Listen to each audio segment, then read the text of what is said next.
എല്ലാവർക്കും നമസ്കാരം. ഞാൻ തീവ്രവാദികളെ പറ്റി പറയുമ്പോൾ ഒരു വിഭാഗം ആൾക്കാർക്ക് മാത്രമേ കുരുകൊട്ടാറുള്ളൂ. പക്ഷെ എനിക്ക് ഇന്നും പറയാനുള്ളത് തീവ്രവാദികളെ പറ്റി തന്നെയാണ്. എന്താണെന്നല്ലേ കേട്ടു നോക്കാം. നമുക്ക് കേട്ടിട്ട് അഭിപ്രായമായിട്ട് നിങ്ങൾക്ക് ഓരോ ആൾക്കാർക്കും തരാനുള്ള അവസരം തരാം. ഓക്കെ, വരൂ എല്ലാവരും. ഇസ്ലാമിക ഭീകര സംഘടനയായ പോപ്പുലർ ഫ്രണ്ടിന് പണം നൽകിയ 10,000 മലയാളി അക്കൗണ്ടുകൾ കണ്ടെത്തിയെന്നാണ്. അപ്പോൾ മലയാളികൾക്ക് ഭീകര പ്രസ്ഥാനങ്ങളിലുള്ള സ്വാധീനം ഒരിക്കൽ കൂടി വ്യക്തമാക്കുന്നതാണ് ഈ വാർത്ത. NIA കണ്ടെത്തിയിരിക്കുന്നു. ഗൾഫ് രാജ്യങ്ങളിൽ നിന്നാണ് പണം എത്തിയത്. ഇന്ത്യയിലെത്തിയാൽ അറസ്റ്റ് ഉണ്ടാകുമെന്ന സാഹചര്യത്തിലാണ് അക്കൗണ്ട് ഉടമകൾ ഗൾഫ് രാജ്യങ്ങളിൽ തുടരുന്നത് എന്ന ഞെട്ടിപ്പിക്കുന്ന വാർത്ത. നമുക്കറിയാം, ഈ സത്യസരണിയിലെ സംഭവം ഒരു പെട്ടെന്നൊരു ദിവസം ഈ ഒരു വിവരം പുറത്തേക്ക് വിടുമ്പോൾ മലയാളികളെല്ലാം ഞെട്ടുന്നൊരു സാഹചര്യം ഉണ്ടായിരുന്നു. നമ്മുടെ സർക്കാരും മുഖ്യമന്ത്രിയും എല്ലാം പറയുന്നത് എന്താണ്, കേരളത്തിൽ അത്തരത്തിലുള്ള ഭീകരവാദ പ്രവർത്തനങ്ങളൊന്നുമില്ല എന്ന് ആവർത്തിച്ച് പറയുന്നുണ്ട്. 10,000 പേരാണ് പണം ഭീകര ഒന്നിനു പിറകെ ഒന്നായിട്ട് ഇത്തരം കണ്ടെത്തലുകൾ കൂടി വരുന്നൊരു ഇത്തരത്തിൽ കിട്ടിയിരിക്കുന്നത് മലയാളികളുടെ അക്കൗണ്ടുകളിൽ നിന്നാണ് എന്നൊരു ഞെട്ടിപ്പിക്കുന്ന വിവരമാണ് ഈ ഒരു മണിക്കൂറിൽ പങ്കുവയ്ക്കുന്നത്. സത്യസരണിയിലെ സംഭവവും നമുക്ക് ചെറുതായി കാണാൻ സാധിക്കില്ല.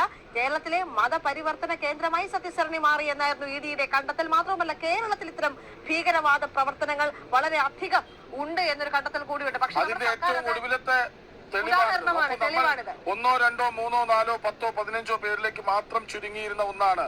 ഇപ്പോൾ ഒന്ന് ആലോചിച്ചു നോക്കൂ. പോപ്പുലർ ഫ്രണ്ട് എന്ന ഭീകര സംഘടന, നിരോധിക്കപ്പെട്ട സംഘടനയ്ക്ക് 10,000 മലയാളികൾ ഗൾഫിലിരുന്ന് പണം അയച്ചു അവരെ വളർത്താൻ എന്നാണ് വാർത്ത. ഗൗതം അനന്തനാരായണൻ ഒപ്പം ചേരുന്നു. ഗൗതം, ഏറെ ഞെട്ടിപ്പിക്കുന്നുണ്ട് ഈ വാർത്ത, അല്ലെ? തീർച്ചയായിട്ടും.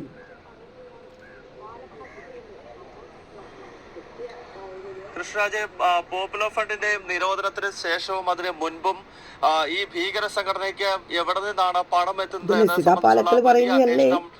ദേശീയ ഏജൻസികൾ നടത്തുന്നുണ്ടായിരുന്നു.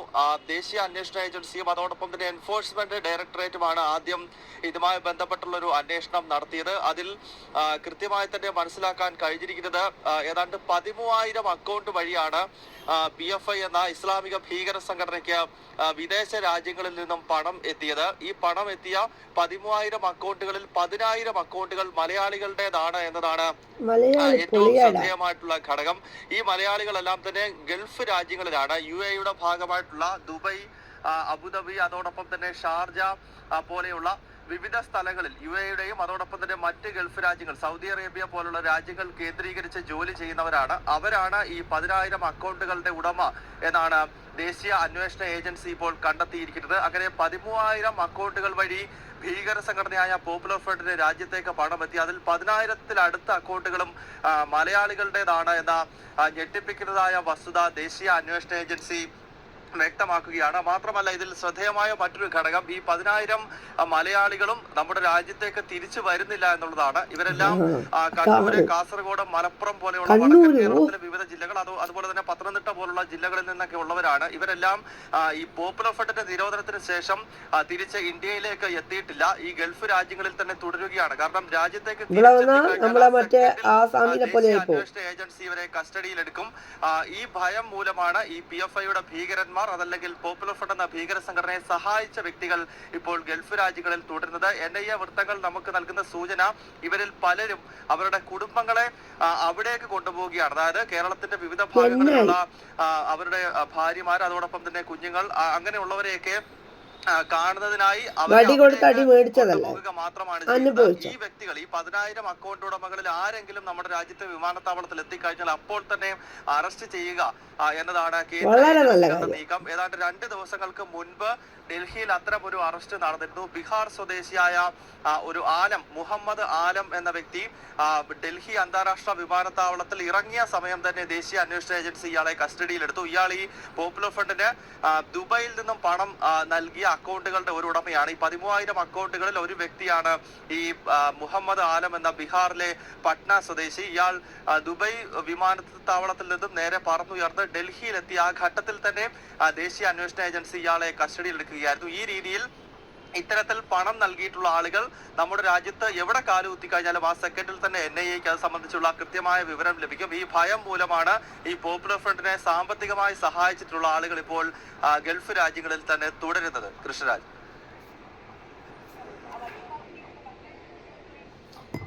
അപ്പം ഞാൻ ഈ തീവ്രവാദികളെ പറ്റി പറയുമ്പോഴും കുറച്ച് തീവ്രവാദികൾക്ക്, അതായത് മുഴുവനായിട്ട് ഞാൻ പറയില്ല, കുറച്ച് ആൾക്കാർക്ക് ഭയങ്കര കുരുപൊട്ടലാണ്.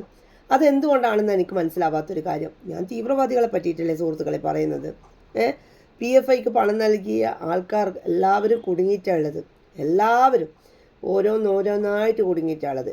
എല്ലാവരും നമുക്കൊരു സുപ്രഭാതത്തിൽ അറസ്റ്റ് ചെയ്യുന്നതായിട്ട് കാണാം. ഓക്കെ, അതുവരെ നമുക്ക് വെയിറ്റ് ചെയ്തുകൂടെ? ഗൗതം, ഈ 10,000 മലയാളികളുടെ അക്കൗണ്ടിൽ നിന്ന് PFIക്ക് പണമെത്തി. അതായത് ഭീകരരുടെ അടിവേര് ഇളക്കണം തന്നെയാണ് എൻ്റെ ഒരു അഭിപ്രായം. ശ്രമിക്കുന്നുണ്ടെന്നാണോ നമുക്ക് മനസ്സിലാക്കേണ്ടത്? അതിൽ മലയാളികൾ കൂട്ടു നിന്നിട്ടുണ്ടെങ്കിൽ ആ മലയാളികളെ വെളിച്ചത്ത് കൊണ്ടുവരേണ്ടത് ശരിക്കും അത് എന്നെ ഏറ്റെടുത്തിട്ടുണ്ടെങ്കിൽ 100% കൊണ്ടുവരിക തന്നെ ചെയ്യും. നിങ്ങളായിട്ട് ഒരു ബേജാറും വേണ്ട. പിന്നെ ഇതിനകത്ത് ചീത്ത പറയുന്ന ആൾക്കാരോട് എനിക്ക് പറയാനുള്ളത്, PFI എന്ന് പറയുന്നത് ഭീകര സംഘടന തന്നെയാണ്. അതിലെന്താ ഉറപ്പ് നിങ്ങൾക്ക്? അതിൽ എന്നോട് നിങ്ങൾ ചോദിക്കും, പിന്നെ PFI പോലെയാണല്ലോ മറ്റേ എല്ലാ രാഷ്ട്രീയ പാർട്ടികളും എന്നുള്ളത്. PFI കൃത്യമായിട്ട് എന്താണ് ഇവിടെ ചെയ്തത് എന്നുള്ളത് എല്ലാവർക്കും അറിയുന്നൊരു കാര്യമാണ്, എല്ലാ മലയാളികൾക്കും അറിയുന്നൊരു കാര്യമാണ്.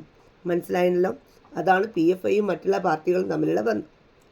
മനസ്സിലായ എല്ലാവർക്കും? ഇനി ആർക്കെങ്കിലും എന്തെങ്കിലും മനസ്സിലാവാതെ ഉണ്ടെങ്കിൽ കൃത്യമായിട്ട് ഒരു വീഡിയോ ചെയ്യുന്നതായിരിക്കും. ഓക്കെ.